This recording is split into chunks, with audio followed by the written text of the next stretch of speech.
என்னப்பா India Sri Lanka final பார்க்கலன்னா சீக்கிரம் வைங்க. இருடா, அப்பா ட்ரை பண்ணிருக்கேன். என்ன டாடி ஆச்சு மேட்ச்?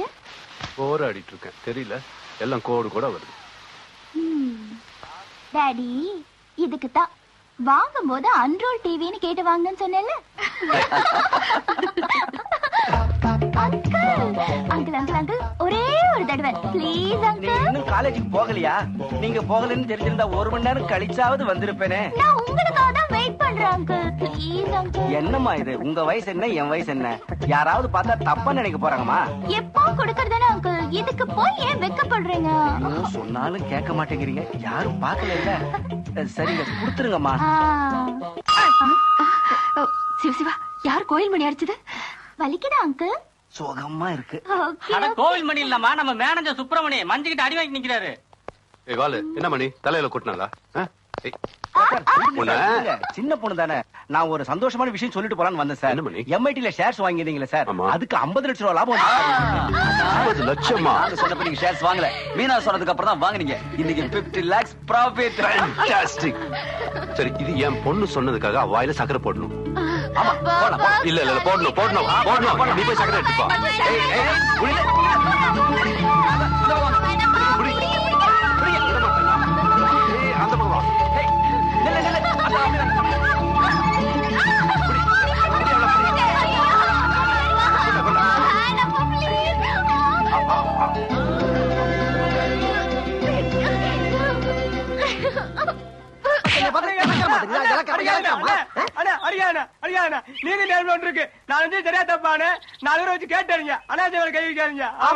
இவர் பெரிய மனுநீதி சோழ வம்சம். இவர் நீதி நேர்மையை விசாரிக்கிறது.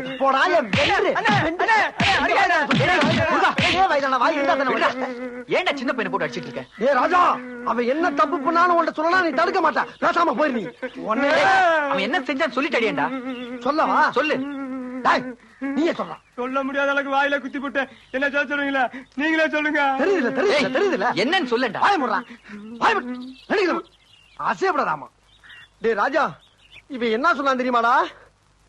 என்ன என்னன்னு இன்னும் எத்தனை நாளைக்கு தான் அப்படி பேச்சுறதாவே இருப்பீங்க?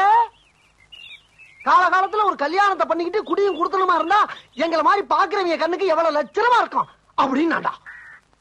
என்னடா இவள பண்பா பாசமா பரிவோட அன்போட ஒருத்தன் சொல்றான்னு எனக்கு ஒரு சந்தோஷம். சரி, நீயே நம்ம குடும்பத்துக்கு ஏத்த மாதிரி ஒரு அடக்கமான பொண்ணை பாடுறான்னு சொல்லிட்டா. அதுக்கு என்ன தெரியுமாடா? நேரே கைய பிடிச்சிங்க கூட்டி வந்து குழவப்படாத கொன்றுவேன். குழவப்படாத, அடக்கமான பொண்ணு தானே வேணும். இது நேற்று தான் அடக்கமான பொண்ணு, அது முந்தா நாள் அடக்கமான பொண்ணு. எது வேணுமோ பிக்கப் பண்ணிக்கேன்றான்டா. கேட்டா உன் முகர கட்டைக்கு இது 10ஆங்கிறான். உன்னையா ராஜா விடு விடு, மிருகமா மாறிக்கிட்டு இருக்கேன். விடா, தப்பிச்சு ஓடிவான்டா. விடா, அவன் நிக்கிறான் பாரு. ஓடி போடா டேய் ராஸ்கல். பிரபா வரங்க. என்ன பிரபா, லெட்டர் கைமா வந்திருக்கு? அதான் அந்த கவிதை கண்மணி லெட்டர் போட்டுப்பா. என்ன பத்தி எழுதி சொல்லல, அதான் கேட்டு எழுதிப்பா போட்டுருக்கு. காட்டுறக்காண்டி கொண்டு வந்திருக்கான். என்னடா எழுதி இருக்கா? நிறைய எழுதிருக்க, படிச்சு பாரு. பிரியமானவருக்கு நலந்தானா, மலர்களின் வாசம், பறவைகளின் பாஷை, இயற்கையின் அழகு, மாலையின் வசந்தம், இப்படி எத்தனையோ விஷயங்களை என் ரசனைக்கு அறிமுகப்படுத்திய உங்களுக்கு என் மனதை அறிமுகப்படுத்த ஆசைப்படுகிறேன். உங்கள் கவிதைகளை நேசிப்பது போலவே உங்களையும் நேசிக்கிறேன். என்னடா இப்படி வம்பல மாட்டிக்கிட்டு வந்து நிக்கிறேன்? எல்லாம் ஒன்னாலதான்டா. சும்மா இருந்தவன போயிட்டு பதில் எட்டு போடு, என்கரேஜ் பண்ணு, அதை பண்ணி இதை பண்ணிட்டு இப்ப தெரியாத மாதிரி பேசுறேன். சும்மா இரு முருகா, சீரியஸ்னஸ் தெரியாம.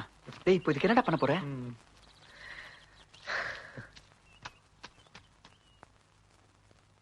பிரியமுள்ள கவிதை பெண்ணுக்கு,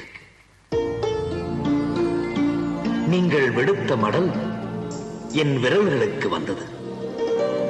விதையென நான் வீசிய கவிதைகள் போய் விழுந்த இடங்களில் என்னென்ன விளைவை ஏற்படுத்தும் என்று நான் யோசித்து பார்த்ததே இல்லை. தாய் தன் குழந்தைகளை நேசிப்பது, குழந்தைகள் தம் பெற்றோரை நேசிப்பது, அண்ணன் தங்கையை, தங்கை அண்ணனை நேசிப்பது, இந்த நேசங்கள் இரத்தத்தால் நிச்சயிக்கப்பட்டவை. ஆனால் நட்பு எந்த உறவும் இல்லாமல் இருவர் இணக்கமாய் இருப்பது உறவுகளில் உன்னதமானது. உங்கள் மனதில் காதல் ஏற்பட என்னையும் அறியாமல் நான் காரணமாக இருந்திருக்கிறேன். கனவாய் நினைத்து அதை கலைத்து விடுங்கள்.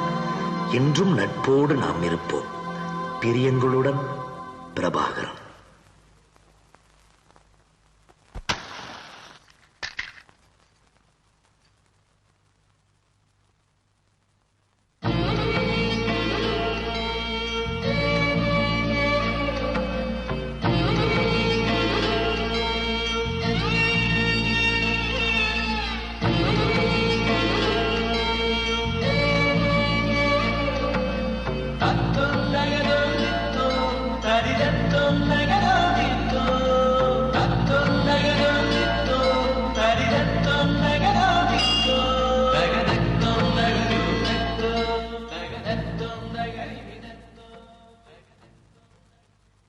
அப்பனே ஏகாம்பரநாதா, இந்த மாதிரி மகாலட்சுமி மாதிரி ஒரு பொண்ணை என் வீட்டு மருமகளா அனுப்பி வைப்பா.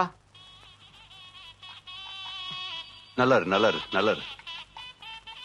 எதிரில யாரு வரான்னு பாத்துட்டு காலில் விழுறது இல்ல காலங்காத்தால. சரி இந்தா 100 ரூபாய் தண்டம் வச்சுக்கோ. ஒரு ஒத்த 100 ரூபாய் பையில வச்சுக்கிறதுக்கு white pant, shirt, rimless glass இருக்கட்டும். 100 ரூபாய் வர ஏன் விடுவானே? என்ன முறைக்கிற? அதான் காசு கொடுத்துட்டல. வணக்கம் முதலாளி. ஒன்ன ஏண்டா போன் பண்றது கிடையாது, வீட்டுக்கு வர்றது கிடையாது. நான் போன் பண்றப்ப நீ வீட்டுல இல்ல. நான் இல்லாதப்ப ஏன் போன் பண்ற? நான் போன் பண்ணேன்னு தெரியும்ல, பின்ன ஏன் நீ திருப்பி பண்ணல? என் ஒய்ஃபுக்கு ஞாபகம் மறந்து சொல்ல மறந்துட்டா போல இருக்கு. நானு வணக்கம். வணக்கம். நல்லா இருக்கீங்களா?